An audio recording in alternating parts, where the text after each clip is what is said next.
سبيل الدموع سبيل مريح تنهدى يا صاحي كي تستريح وبث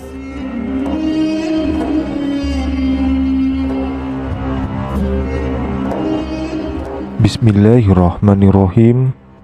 Assalamualaikum warahmatullahi wabarakatuh. Alhamdulillahirabbil alamin. Wassalatu wassalamu ala asyrafil anbiya'i wal mursalin nabiyina wa habibina Muhammadin wa ala alihi wa sahbihi ajma'in wa man tabi'ahum bi ihsani ila yaumiddin. Amma ba'du. Syukur alhamdulillah, senang sekali rasanya kita semua bisa berjumpa lagi di channel ini.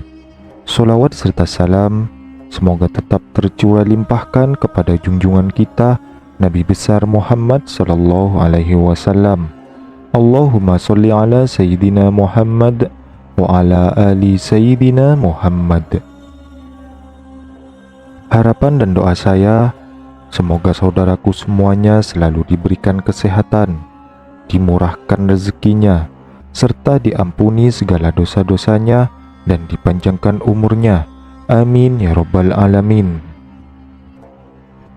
Sahabat beriman yang dirahmati Allah, dalam dunia spiritual Islam, Al-Quran dikenal sebagai kitab suci yang memiliki kekuatan dan hikmah luar biasa. Setiap ayatnya mengandung mukjizat dan petunjuk yang bisa memberikan perlindungan, kebaikan, serta ketenangan batin bagi siapapun yang mengamalkannya dengan ikhlas. Di balik keutamaan Al-Quran, ada pembahasan yang cukup menarik dan kerap dibicarakan, yaitu tentang adanya khodam Al-Quran. Namun konsep ini perlu dijelaskan dengan hati-hati agar tidak disalahpahami dan tetap dalam koridor ajaran Islam yang lurus. Khodam dalam konteks ini merujuk pada makhluk yang diyakini hadir untuk membantu atau mengikuti seseorang yang sangat dekat dengan Al-Quran. Namun, perlu digarisbawahi bahwa kepercayaan mengenai khodam ini bukanlah bagian dari ajaran Islam yang baku dan bisa jadi dipengaruhi oleh budaya setempat. Oleh karena itu, sebelum membahas lebih dalam mengenai ciri-ciri yang diikuti khodam Al-Quran, penting untuk menegaskan bahwa konsep ini harus disikapi dengan hati-hati dan tidak boleh bertentangan dengan prinsip tauhid atau keyakinan kepada Allah Subhanahu wa Ta'ala sebagai satu-satunya pelindung sejati. Yang pertama yaitu orang yang ikhlas membaca dan mengamalkan Al-Quran. Ciri pertama dari orang yang diikuti oleh khodam Al-Quran menurut pandangan umum adalah mereka yang ikhlas membaca dan mengamalkan Al-Quran dalam kehidupannya sehari-hari. Mereka tidak hanya sekedar membaca ayat-ayat suci, tetapi benar-benar meresapi setiap makna yang terkandung di dalamnya. Niat mereka semata-mata mencari ridho Allah, bukan untuk mendapatkan kelebihan atau keistimewaan duniawi. Al-Quran bukanlah alat untuk mendapatkan kekuatan gaib, melainkan petunjuk hidup yang membawa pada ketenangan jiwa dan keselamatan akhirat. Seorang yang ikhlas dalam berinteraksi dengan Al-Quran akan merasakan keajaiban dari ayat-ayat yang dibacanya, bukan dalam bentuk kehadiran makhluk gaib, tetapi dalam bentuk kemantapan iman, hati yang tenang, dan kehidupan yang lebih terarah. Kemudian yang kedua, memiliki kebiasaan membaca Al-Quran di waktu-waktu mustajab.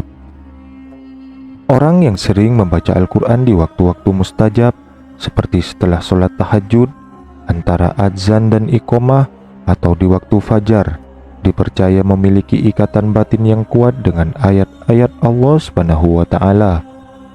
Kebiasaan ini bisa menjadi salah satu ciri dari orang yang diikuti oleh khodam Al-Quran dalam pandangan masyarakat.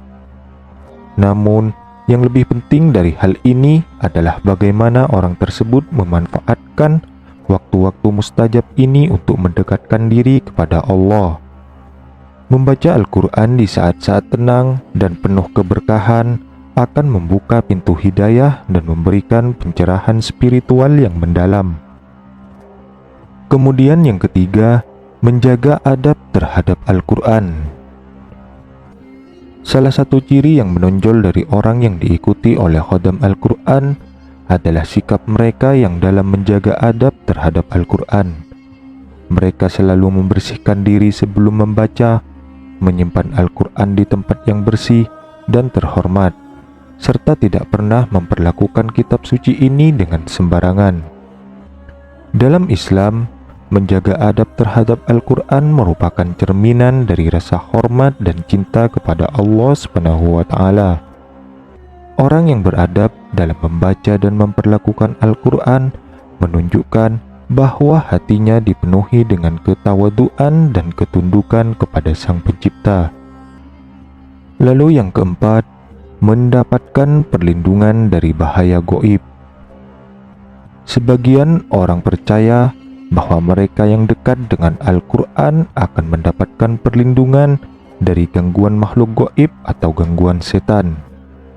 Hal ini bisa jadi dihubungkan dengan adanya khodam yang melindungi mereka. Namun dalam perspektif Islam yang benar, perlindungan yang mereka dapatkan adalah langsung dari Allah Subhanahu wa Ta'ala melalui keberkahan Al-Quran. Dalam berbagai hadis, Rasulullah Shallallahu Alaihi Wasallam menegaskan bahwa membaca Al-Quran, khususnya surat-surat tertentu seperti Al-Baqarah, Al-Falaq, dan An-Nas, akan melindungi seseorang dari gangguan setan dan kejahatan makhluk gaib lainnya.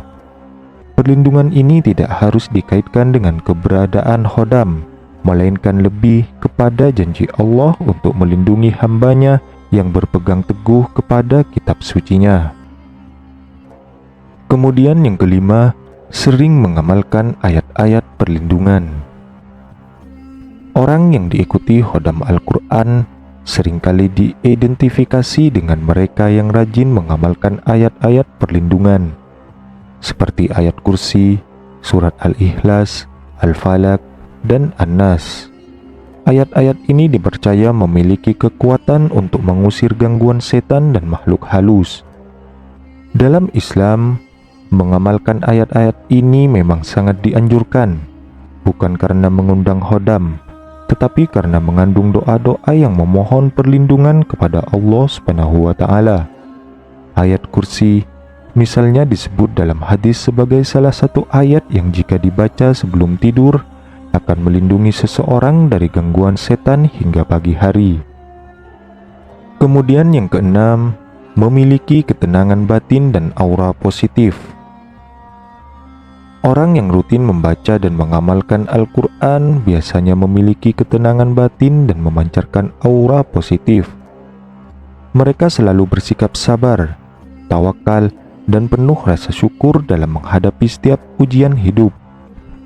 Ketenangan ini seringkali dikaitkan dengan kehadiran khodam, padahal sebenarnya hal ini adalah dampak dari kekuatan spiritual yang diperoleh melalui kedekatan mereka dengan Al-Quran dan Allah Subhanahu wa Ta'ala. Dalam Al-Quran disebutkan bahwa dengan mengingat Allah, hati menjadi tenang. Ketenangan ini bukanlah sesuatu yang bersifat mistis, melainkan anugerah yang diberikan Allah kepada hamba-hambanya yang senantiasa berzikir dan membaca ayat-ayatnya. Kemudian yang ketujuh, mendapatkan kemudahan dalam menjalani kehidupan. Ciri terakhir dari orang yang diikuti khodam Al-Quran adalah adanya kemudahan dalam menjalani kehidupan. Banyak orang percaya bahwa mereka yang dekat dengan Al-Quran akan selalu diberi jalan keluar dari setiap masalah yang dihadapinya. Sekali lagi, ini bukan karena adanya khodam, tetapi karena keberkahan dari Al-Quran itu sendiri. Allah Subhanahu wa Ta'ala telah menjanjikan bahwa barang siapa yang bertakwa kepadanya, maka dia akan memberikan jalan keluar dari setiap kesulitan dan memberikan rezeki dari arah yang tidak disangka-sangka. Inilah keajaiban yang sesungguhnya dari Al-Quran bagi siapa saja yang mengimaninya dengan sepenuh hati. Sahabat beriman yang dirahmati Allah, Khodam Al-Quran memang menjadi pembahasan yang menarik di kalangan masyarakat. Namun sebagai umat Islam yang berpegang teguh pada Al-Quran dan Sunnah, kita harus selalu berhati-hati dalam memahaminya.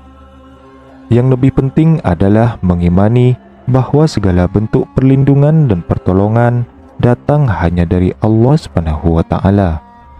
Al-Quran adalah mukjizat yang luar biasa, namun kekuatannya bukanlah dalam bentuk kehadiran khodam, melainkan dalam bentuk petunjuk hidup, perlindungan, dan ketenangan bagi mereka yang ikhlas dan tulus dalam mengamalkannya.